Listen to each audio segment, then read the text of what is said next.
Welcome to Tiger Talk. Let's talk about learner qualities. Hey Tiger Talk fam. Welcome to Season 5, Episode 7 of Tiger Talk. We're your host. I'm Gabby, and I'm in the 5th grade. I'm Brayden, and I'm also in the 5th grade. I'm Emerie, and I'm in the 4th grade. Tiger Talk is a podcast that is written and produced by East students at JTE. East is a class that empowers us to use technology and help people in our community. Tiger Talk lets families and friends of JTE hear all about the amazing things that are happening at our school. Today, we are talking with Dr. Wood, Department of Elementary and Secondary Education, Miss Lupe Pina de Martinez, Director of Student Support Services for the Department of Elementary and Secondary Education, Miss Lisa Coates, English Learner Specialist for the Department of Elementary and Secondary Education, Mr. Josh Vest, Principal of Cooper Elementary in Bentonville, Arkansas, Ms. Crystal Duncan, Office of Innovation for Education, and Ms. Chrissy Waldhauer, Office of Innovation for Education. Thank you for joining us. Today's episode is about the learner quality determined, with the special focus on JTE's journey to become a school of innovation. At our school, we say that determined means I do not give up when I am faced with a challenge. Gabby and I came up with this year's Tiger Talk theme, which focuses on teaching our listeners about the learner qualities that we use at JTE. We wanted to focus on learner qualities this season because we think that learner qualities are important. Learner qualities help us when things are hard, and they help us be better students. We also think that using learner qualities helped us become an A school. So let's get started. Our first question is for Miss Lupe Pina de Martinez and Miss Lisa Coates. As you visit schools across the state, you see examples of students and teachers who are determined. Please tell our listeners why being determined is an important quality to have, and give an example of how determination has impacted you in your own life. Wow, that is a big question. First, thank you for having me. So determination, what it is exactly what you all said, but it is making up your mind that you're going to do something, and then knowing that there will be obstacles along the way, but when those obstacles come up, that you know how to get past them, and that usually means seeking help from someone else. I think too often we think to be determined means I'm going to do it all on my own, but you all are proving right here you need each other, right? And so that's determination. So I'll stop for a second before I give my example and let Ms. Coates share what she sees determination as. Hi, I'm Ms. Coates. I agree with Lupe, and I want to add to that sense of community is so important with determination because, as she said, if I don't have a group of people that I can count on and lean on and trust to help me meet my goals, I might get discouraged and let those obstacles stop me. But with a group of people that I know who to ask, who to turn to, I can be unstoppable, and so can you. So my story of determination, I really thought about what to share with you all. And this is going to sound like a sad story at first, but I promise you I'm going to turn it around, okay? So when I was about 10 years old, so about 5th grade, I don't know exactly when it happened, one day somebody was giving me a ride from school, and I was reading my book in the backseat of the car. And when I read books, it's like I get transported to another world. So I was really reading my book. And so when the car stopped, I got out of the car while I'm still reading, right? Now people are texting and walking. I was reading and walking. And I just closed the door behind me, not realizing I had caught the fingers of the other person trying to get out of the car. Oh my gosh, I hurt them. It was not on purpose. It was a total accident. But the mom of the person got out of the car and started yelling at me. And I'm over here in my book world. And she starts yelling at me, and she says something so ugly. She says, "You and your books, you think you're better than us. You're just a Mexican like all of us.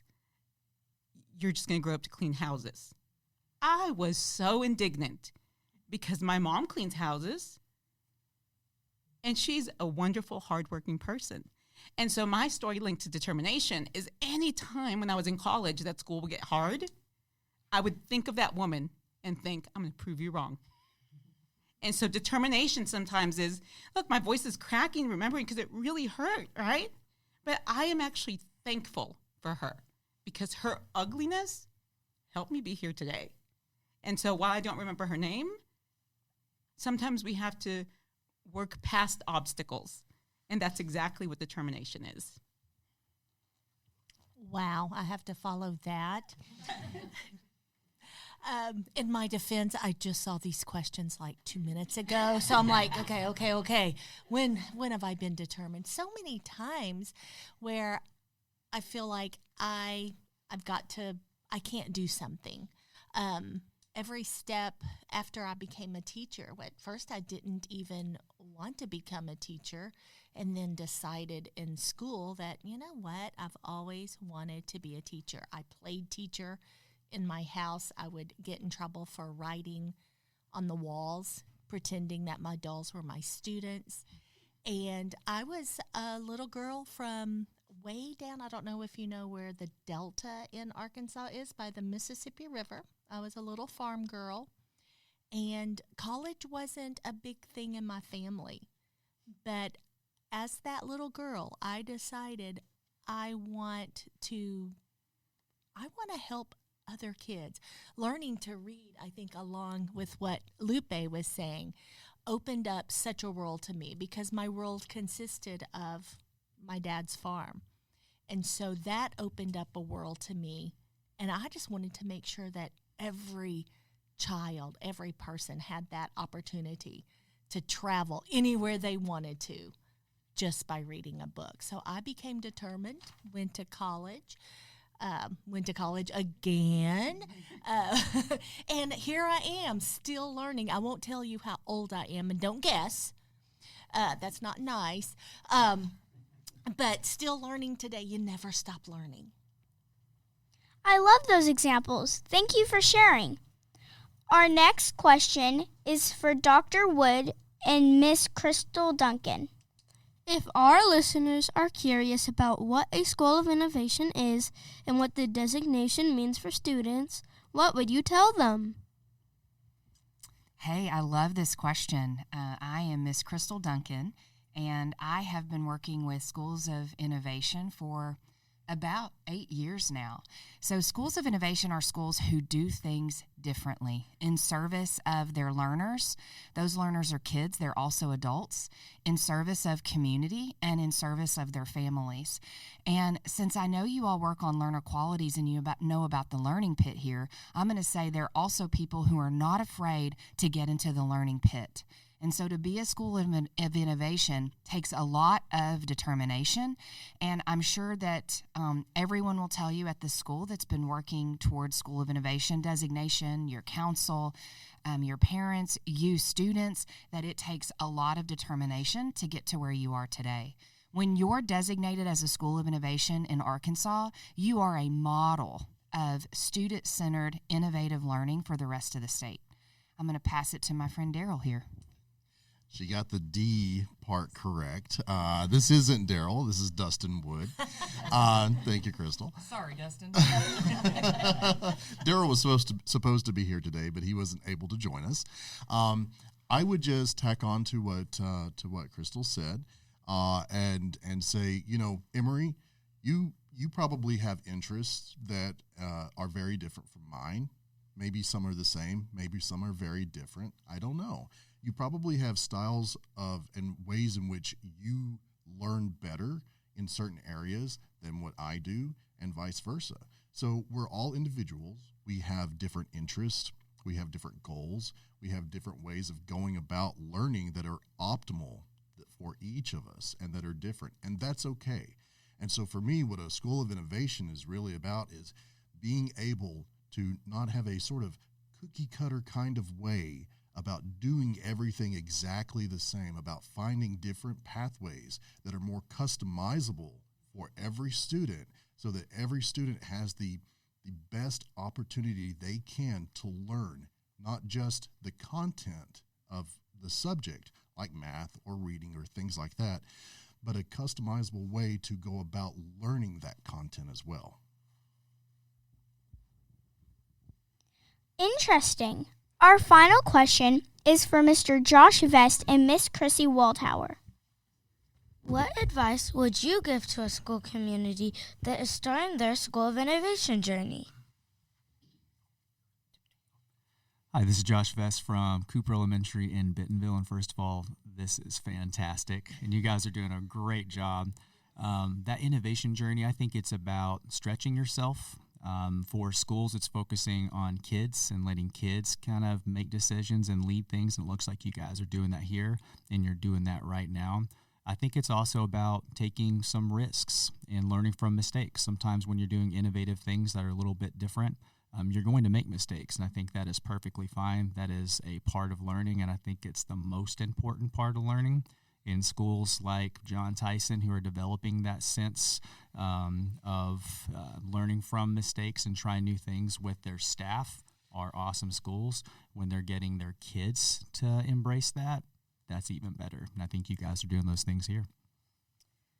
I'm going to tack on to Mr. Vest's comment and say, don't think too small.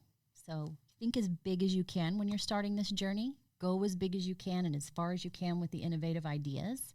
You're going to need that determination to get it through to the end. But don't limit yourself in your thinking. And for the school community, so when I think about the parents who want to be involved with the process, or the community members, or even local businesses that want to partner with the school, to feel like they have that opportunity. We have a Council of Innovation specifically built into Schools of Innovation to really bring those partners in and have them be a part of your school to build it together. That's great advice. Next up is the Tiger Tee-Hee. The Tiger Tee-Hee is a time when we tell you a joke, because laughter fixes everything. Anyone can answer this. What horse runs the city?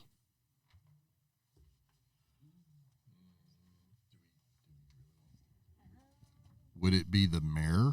Yes.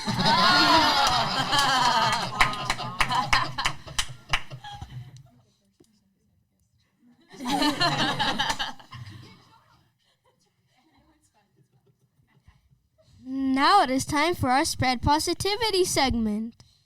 Our East program started a campaign to spread positivity. Dr. Wood and Mrs. Duncan, what is the best way you know to spread positivity? Well, I would say that one of my favorite writers of all time was actually an emperor and a philosopher, and his name was Marcus Aurelius, and he wrote a book called Meditations.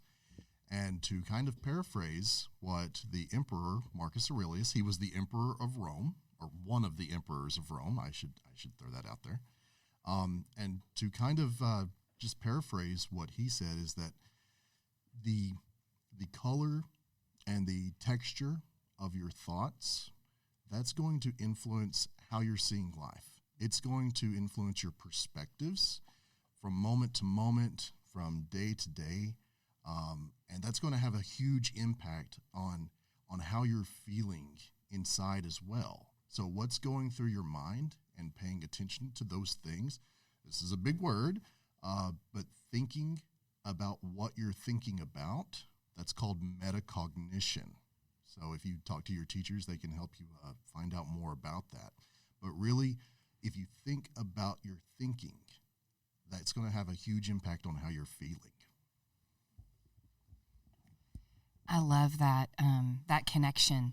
What I might offer about positivity that I try to practice, sometimes I forget, is assuming positive intent. So if I'm in a situation that's frustrating, or if I'm working with a person or a team that's frustrating, or maybe something in my family happens that hurts my heart, I try to remember that I probably don't know or understand. Likely I don't know or understand everything that's going on for that person or in that situation.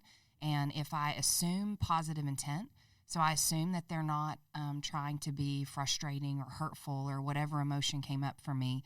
That can help me be curious. And so being curious is my antidote when I'm not being positive. That's a fantastic way to spread positivity. We enjoyed talking to you today. Learner qualities are tiger-tastic. Tiger, talk to you later. Roar.